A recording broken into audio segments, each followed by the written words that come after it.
Hi friends, എല്ലാവർക്കും Sabi food സ്റ്റോറീസിലേക്ക് സ്വാഗതം. അപ്പോൾ എനിക്ക് വീണ്ടും ഒരു ചെറിയ സൽക്കാരത്തിൻ്റെ ഓർഡർ കിട്ടിയിരുന്നു. അപ്പോൾ അതിൽ അവർക്ക് റാഫെല്ലോ പുഡിങ് വേണമെന്ന് പറഞ്ഞു. അപ്പോൾ അതുണ്ടാക്കുമ്പോൾ ജസ്റ്റ് നിങ്ങൾക്കും കൂടി ഞാൻ വിൽക്കുന്ന റാഫെല്ലോ പുഡിങ്ങിൻ്റെ റെസിപ്പി കാണണ്ടേ. അപ്പോൾ ഞാൻ മുന്നേ ജാർ പുഡിങ്ങിൻ്റെ റെസിപ്പിയിൽ ഡീറ്റെയിൽ ആയി കാണിച്ചതാണ്, അതുകൊണ്ട് ഡീറ്റെയിൽ ആയിട്ടൊന്നും കാണിക്കുന്നില്ല. ഒരു ഇൻഗ്രീഡിയൻസ് ഞാനിതിൽ കൂടുതൽ ചേർക്കുന്നുണ്ട്. അപ്പോൾ കൊടുക്കുന്നതിൽ ഞാൻ വിൽക്കുന്ന റാഫെല്ലോ പുഡിങ് ഉണ്ടാക്കുന്ന രീതിയും എല്ലാം വ്യത്യസ്തമാണ്.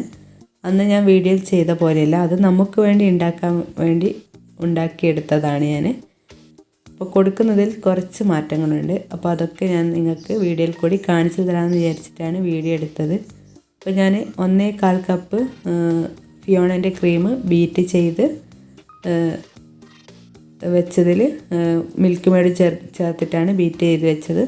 എന്നിട്ട് പിന്നെ ആ ജാർ പുഡിങ് ചെയ്യുന്ന പോലെ തന്നെ ചൈന ഗ്രാസ് മെൽറ്റ് ചെയ്തതും, പിന്നെ 1/2 കപ്പ് ഡെസിക്കേറ്റഡ് കോക്കനട്ടും, പിന്നെ ഇതിൽ അന്ന് ഞാൻ പാൽപ്പൊടി മിക്സാണ് ചേർത്തത്. പക്ഷേ കൊടുക്കുന്നതിൽ ഞാൻ വൈറ്റ് ചോക്ലേറ്റ് 1/2 കപ്പോളം ഗ്രേറ്റ് ചെയ്തതൊട്ട് മിക്സ് ചെയ്തിട്ട് ഈ പുഡിങ് ട്രേയിൽ സെറ്റ് ചെയ്തെടുക്കണം.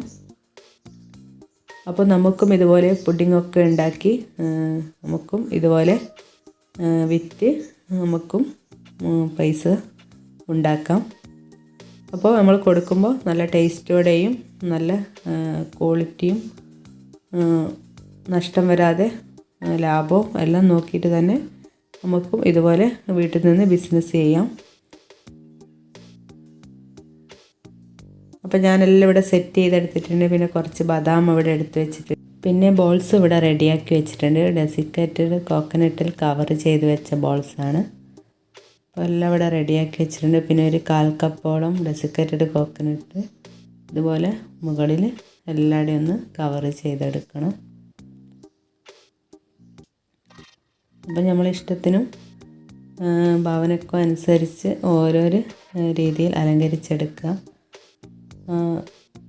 അപ്പോൾ കാണാനും നല്ല ഭംഗി വേണം, കഴിക്കാനും നല്ല ടേസ്റ്റ് വേണം.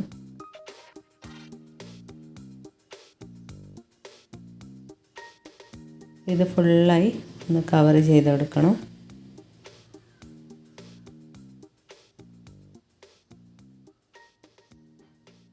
അപ്പോൾ ഞാൻ ഇത് പുറത്തുനിന്ന് വാങ്ങിയ ഡെസിക്കേറ്റഡ് കോക്കനട്ടല്ല, ഞാൻ വീട്ടിൽ തന്നെ ഉണ്ടാക്കിയെടുത്തതാണ്.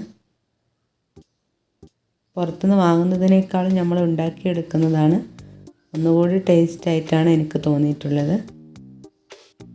അപ്പം ബോൾസൊക്കെ ഇവിടെ വെച്ച് നമ്മൾ ഇഷ്ടത്തിനനുസരിച്ച് അലങ്കരിച്ച് കൊടുക്കാം. അപ്പോൾ ഞാൻ ഈ ഒരു രീതിയിലാണ് അലങ്കരിച്ചെടുക്കുന്നത്. അപ്പോൾ അതൊക്കെ നമ്മൾ ഇഷ്ടത്തിനനുസരിച്ച് അലങ്കരിച്ചെടുക്കുക. അപ്പോൾ ഒന്നും അറിയില്ല എന്ന് വിചാരിച്ച് ബാക്കോട്ട് നിൽക്കരുത്. പുഡിങ് അറിയാത്തവർ പുഡിങ് ഉണ്ടാക്കി പഠിക്കുക. എന്നോട് ആരോ ഒരാൾ പറഞ്ഞിന് പുഡിങ് ഒരിക്കൽ ഉണ്ടാക്കി ഫ്ലോപ്പായി പിന്നെ അത് ഉണ്ടാക്കാൻ ഞാൻ മെനക്കെടാറില്ല. അങ്ങനെ വിചാരിക്കരുത്. ഇൻഗ്രീഡിയൻസും അളവൊക്കെ കൃത്യമായിട്ട് നോക്കിയിട്ട് അതുപോലെ ഉണ്ടാക്കി നോക്കുക. അപ്പോൾ ഉണ്ടാക്കി നോക്കുന്നതനുസരിച്ച് അതങ്ങ് ശരിയായിക്കോളും. അറിയില്ല എന്ന് വിചാരിച്ച് പിന്നോട്ട് നിൽക്കരുത്. അങ്ങനെയാകുമ്പോൾ നമ്മളൊന്നും പഠിക്കില്ല.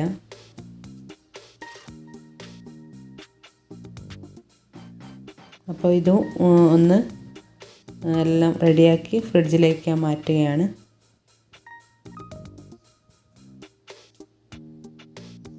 അപ്പം പിന്നെ ഞാൻ ഇളനീർ പുഡിങ്ങും റെഡിയാക്കി വെച്ചിട്ടുണ്ട്. അപ്പോൾ ഇതൊക്കെ ഞാൻ മുന്നേ വീഡിയോ ചെയ്തുകൊണ്ട് ഡീറ്റെയിൽ ആയി കാണിച്ചിട്ടില്ല. അപ്പോൾ ഇളനീർ പുഡിങ്ങും ട്രേയിലേക്ക് മാറ്റി, ഇത് ഒഴിക്കുന്ന സമയത്ത് ഇതിൻ്റെ മുകളിൽ ബബിൾസ് വരാൻ ചാൻസ് ഉണ്ട്. അതൊക്കെ ഒന്ന് പൊട്ടിച്ച് ഇതും ഫ്രിഡ്ജിലൊന്ന് സെറ്റ് ചെയ്യാൻ വേണ്ടി വെക്കണം. അപ്പോൾ ഇതിൻ്റെ ഡെക്കറേഷൻ പണിയൊക്കെ രാവിലെയാണ് ചെയ്യുന്നത്. അപ്പോൾ ഇതിവിടെ റെഡി ആയിട്ടുണ്ട്. പിന്നെ ഗുനാഫ പുഡിങ് ഞാൻ ആദ്യം സെറ്റ് ചെയ്ത് വെച്ചിട്ടുണ്ട്. അപ്പോൾ അത് ഞാൻ വീഡിയോ ചെയ്തതാണ്, അതുകൊണ്ട് ഡീറ്റെയിൽ ആയി ചെയ്തിട്ടില്ല. അപ്പോൾ എല്ലാം ഇവിടെ റെഡിയാക്കി ഇപ്പോൾ എടുക്കാൻ ആൾ വരും. അതിന് മുന്നേ ഞാൻ വീഡിയോയും ഫോട്ടോ ഒക്കെ എടുക്കുകയാണ്. അപ്പോൾ ഞാനുണ്ടാക്കിയ ഈ റാഫെല്ലോ പുഡിങ് നിങ്ങൾക്ക് എല്ലാവർക്കും ഇഷ്ടമായോ? നിങ്ങളൊക്കെ ഈ രീതിയിലാണ് ട്രൈ ചെയ്യാറുള്ളത്. അപ്പോൾ ട്രൈ ചെയ്യാത്തവരാണെങ്കിൽ ഈ ഒരു രീതിയിൽ ട്രൈ ചെയ്ത് നോക്കുക. നല്ല ടേസ്റ്റാണ്. അപ്പോൾ എപ്പം പറയുന്നത് പോലെ തന്നെ നിങ്ങൾക്ക് എൻ്റെ വീഡിയോ ഇഷ്ടമായെന്ന് ഞാൻ വിചാരിക്കുന്നു. പിന്നെ എൻ്റെ വീഡിയോ ഇഷ്ടമായാൽ ലൈക്ക് ചെയ്യുക. വീഡിയോ ആദ്യമായി കാണുന്നവരാണെങ്കിൽ സബ്സ്ക്രൈബ് ചെയ്യാൻ മറക്കരുത്. പിന്നെ ഇനിയും നല്ല നല്ല റെസിപ്പി വീഡിയോ ആയിട്ടും ഇതുപോലെ ഓർഡർ ഉണ്ടെങ്കിൽ ഓർഡറിൻ്റെ വീഡിയോ ആയിട്ടൊക്കെ ഞാൻ വരുന്നതായിരിക്കും. ചെയ്യാത്ത പുഡിങ് റെസിപ്പീസൊക്കെ എനിക്ക് ഓർഡർ ഉണ്ടെങ്കിൽ ഞാൻ വരുന്നതായിരിക്കും ഇതുപോലെ വീഡിയോ ആയിട്ട്. അപ്പോൾ അതുവരെ എല്ലാവർക്കും ബൈ ബൈ.